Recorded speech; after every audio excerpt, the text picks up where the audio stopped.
Daigle Bites.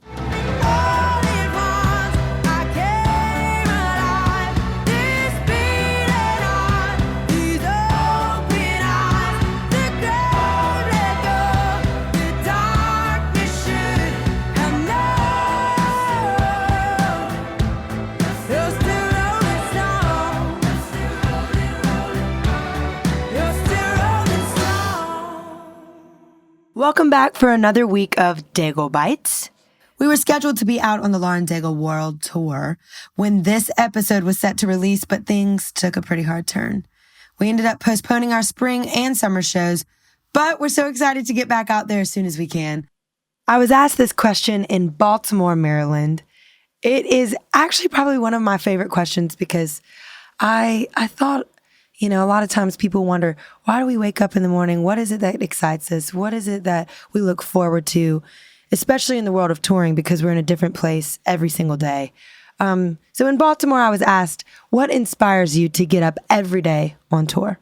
Oh, I love the shows. Getting out here and getting to meet all of you.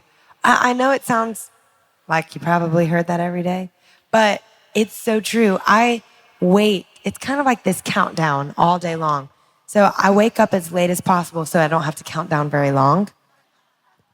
So I wake up around like noon or 1 o'clock. And it's honestly because I look forward to this so much throughout the day. I kind of try to chip away as many hours as fast as possible because just being with you, I wouldn't have heard Scott's story had he not been here. I wouldn't have heard Macy's story had she not been here. I love hearing people's stories and getting to interact with you guys. It really makes the separation between the stage and the audience a lot smaller. That's how I like to live. If we bump into each other in the grocery store, I like to actually give you a hug and say hello. And that's what this is. This is a very large supermarket today. And I just love getting to sing. I sang all around the house when I was a little girl all the time. My mom would always say that I could sing before I could talk. And I think there's something to that, like singing just, it makes my heart explode. I feel like a lot of times I can express what God puts on my heart or express who I am more through singing than even through just speaking. So I think getting into that creative space is something I really look forward to in the day, getting to share that with you guys. Piggybacking off of the previous question, I was also asked, how do you maintain such love, joy, and warmth on the road? A lot of times it's the people you surround yourself with. That's what I've had to learn. I bring my best friend out on the road with me at all times. So she comes basically to almost every single show. She does all the styling for me, and that's my little secret way of having her out all the time. But she's just a good person to see in the mirror. Whenever I look at her, it's like I get the reflection of Christ. And so I can know, wow, that is this element of joy that, like for instance, today, we had all of these great plans to go ahead and put on our workout clothes, go to the gym. We ended up driving for 2 hours, just sitting in the car, driving, singing songs at the top of our lungs, like totally missed the boat on the workout. But those are those moments that I just pull a friend and say, all right, let's just do this. Let's just live like that childlike faith every single day. And I remember there were moments where touring didn't feel like that, where touring felt heavy and weighty. And I just remember the Lord telling me, and I told them, it's wild that I actually said this week to Hannah, that's the girl who comes with me on the road, and then my other best friend is Jen, and she comes out here and there, and we were all together this past week because it was Jen's birthday. And I said, guys, I just feel like the weight has lifted and like the joy is just spilling out now. And like I'll go through moments where it's like I can only feel like we're pushing against a brick wall. That happens. But I've been given like the gift of so much joy. I have people in my life that are joyous, and I have Christ that it's like he shows himself in the littlest of ways. In the smile of a child, you can see pure joy. And the way the wind blows, you can see the leaves move, and there's just an element of whim and wonder. And I think I try to find myself lost in those spaces to keep that joy alive, to keep that joy present. And so that way it can spill out onto y'all. When I was somewhere over here, I was talking about when I was 15 and with that illness, and I hit some pretty low lows then. And I think he came and he wrote joy in the fabric of who I was. And so even in the low moments, he would remind me of joy and remind me that he is the lifter of my head. And that's what I want to spill out onto everyone that I encounter. People walk around lonely, and that inspires me to constantly keep joy alive, so that if I encounter someone who's really lonely or having a really hard time, maybe a little bit of that will jump onto them. I love this next question because a lot of times I get asked about stage fright. And this question was unique to me because it wasn't just about the fear as much as it was also embarrassment. In Baltimore, I was asked, do you have any fears or ever get embarrassed on stage? I thought that was pretty interesting. You know what I used to do on stage? I would say, God, let me mess up in front of everyone. Can you believe that? I would actually pray that, because otherwise it's just a boring show. When a mistake comes, when you least expect it, that's when you can make something wonderful happen. That's when you can bring excitement into the room. So I would always say, God, let something mess up. And the more I started doing it, I know that's kind of crazy. Like I said, I'm a 7 on the Enneagram, and I love to jump off cliffs, and I love adrenaline. So it makes me feel like I'm jumping off a cliff when something goes sideways in a show. It tests me to pull something out of it. So, embarrassed. I don't really get embarrassed very often. But I'm sure there's some moment where I've been embarrassed. I've got to think back on something. I think I get embarrassed in moments that maybe the crowd doesn't know, but I know myself. Like, oh man, that thing just misfired. No one else heard it, but I heard it in my ears, because we have these things that keep our like where I could hear the whole band. And so sometimes, if it's something like that, that'll mess up or whatever. Nobody else really recognizes it, but I do. And I'm like, oh no. What's funny about embarrassment is we can never really remember an embarrassing moment. Have you ever noticed that? I think embarrassment is like the bully in the corner that tries to tell you, you should be afraid of me. You should be afraid of me. You should be afraid of being embarrassed. But a lot of times those embarrassing moments actually don't stick with us. So they're just trying to act a little bit bigger than what they actually are.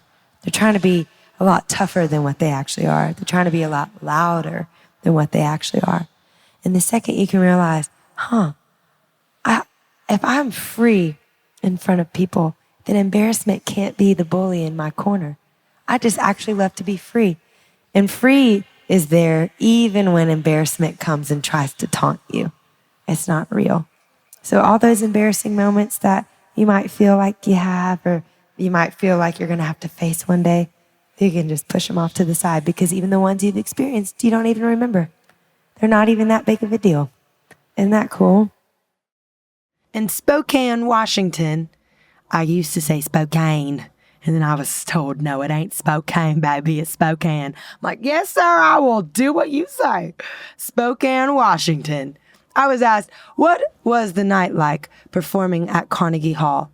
I think a lot of people would be surprised to know it was not my easiest day, but definitely one of my favorites. I tell everybody all the time, the sound at Carnegie Hall can only be found at Carnegie Hall. It is so surreal. It's so incredible.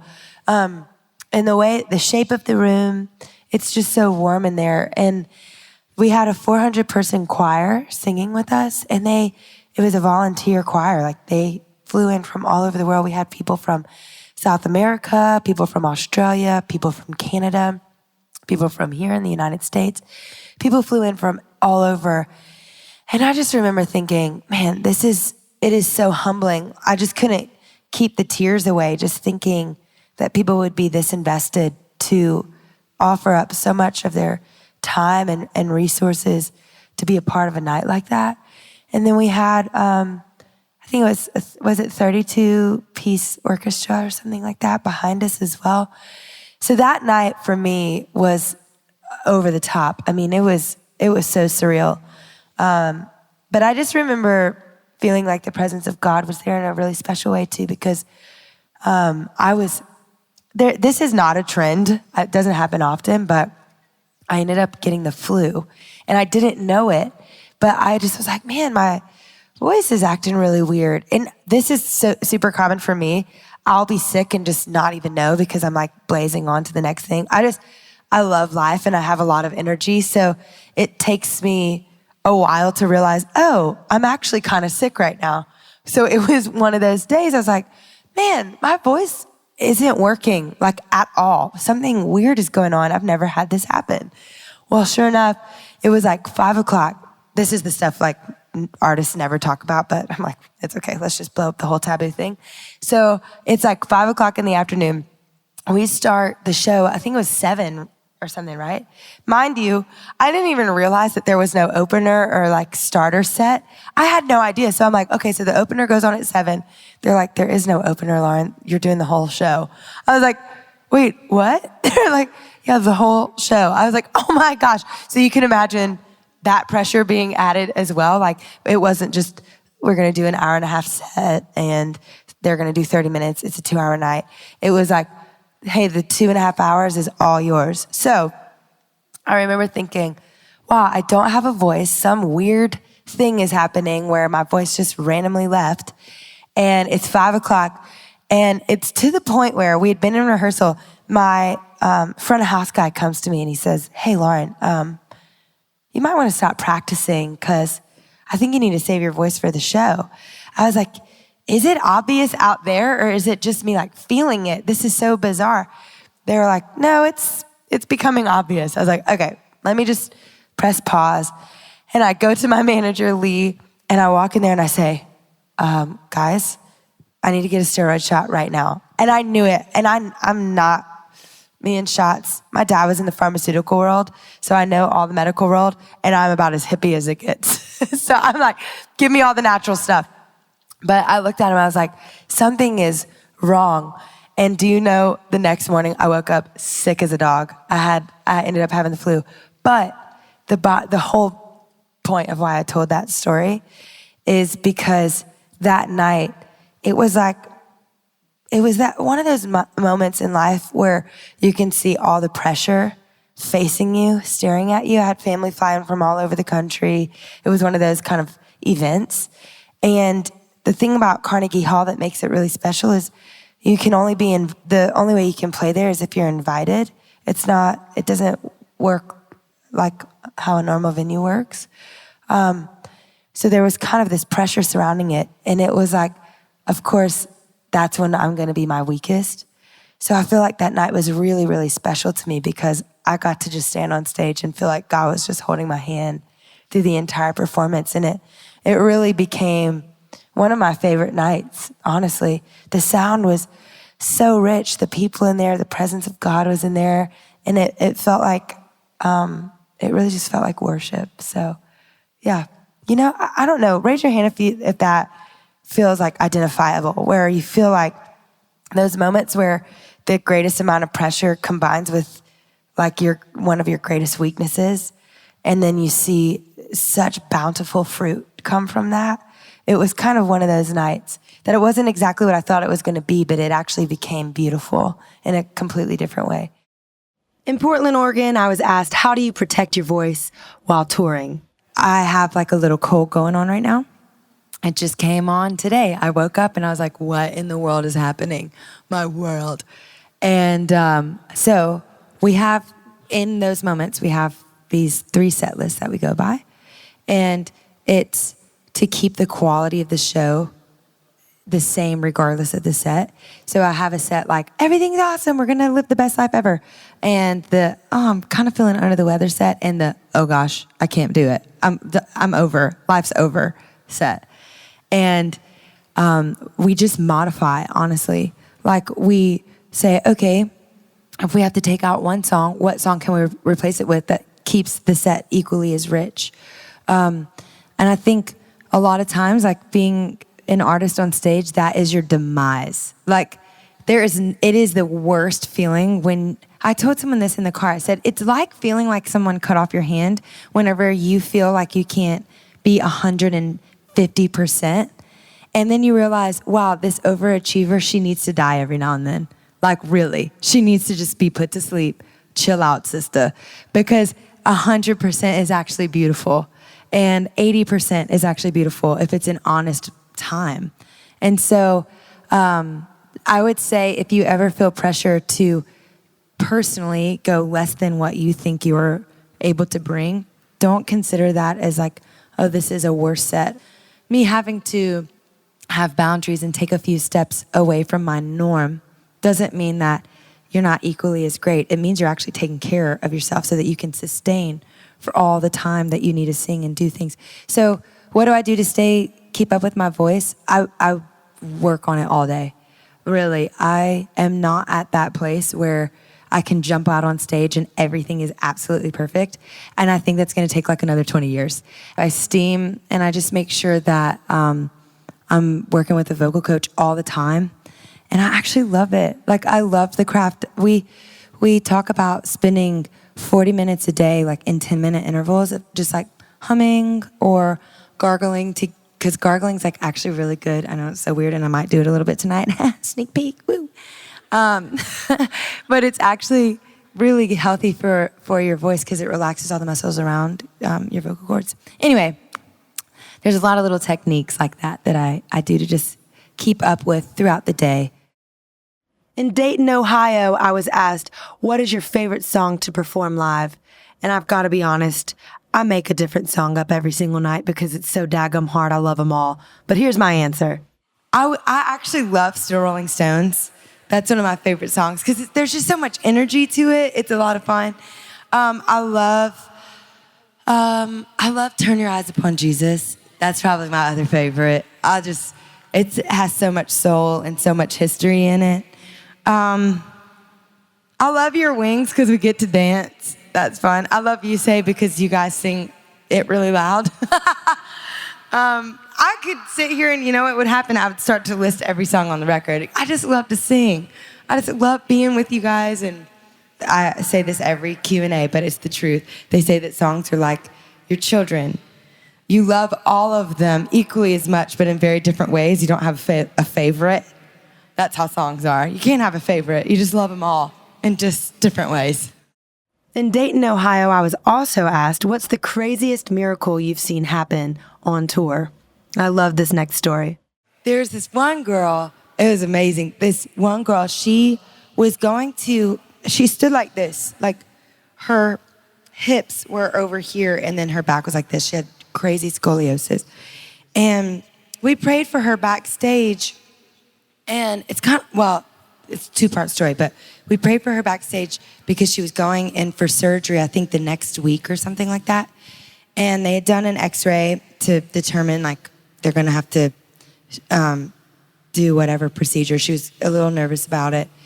And after that prayer, she had to go back in the following week to do a follow-up x-ray prior to the surgery. So she's like in her gown, about to be wheeled in. And the doctor said, oh, I accidentally grabbed the wrong x-ray. They must have switched your chart. I'm so sorry. Let me go back in and talk to the nurses and get the right x-ray. Because there's no way that this is your back.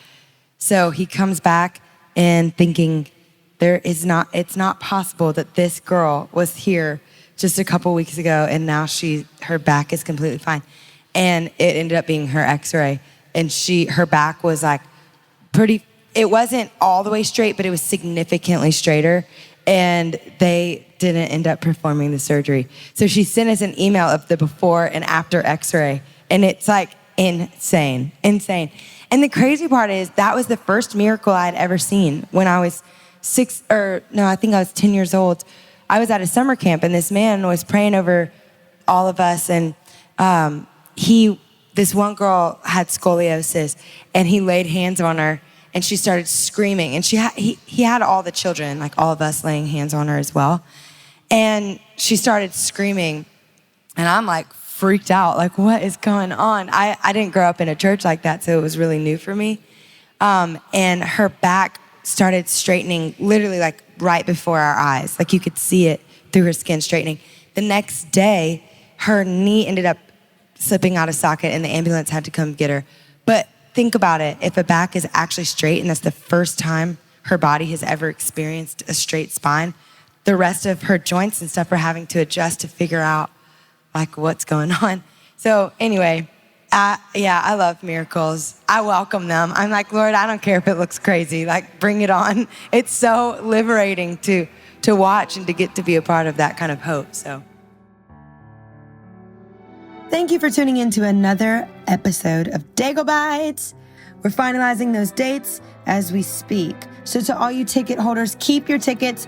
They'll be honored at those future shows. Stay tuned. And for all those important details, keep checking in on my social media and laurendaigle.com. We're going to keep communicating all we can as soon as we can, I promise. We love you and we can't wait to see you. Thank you so much.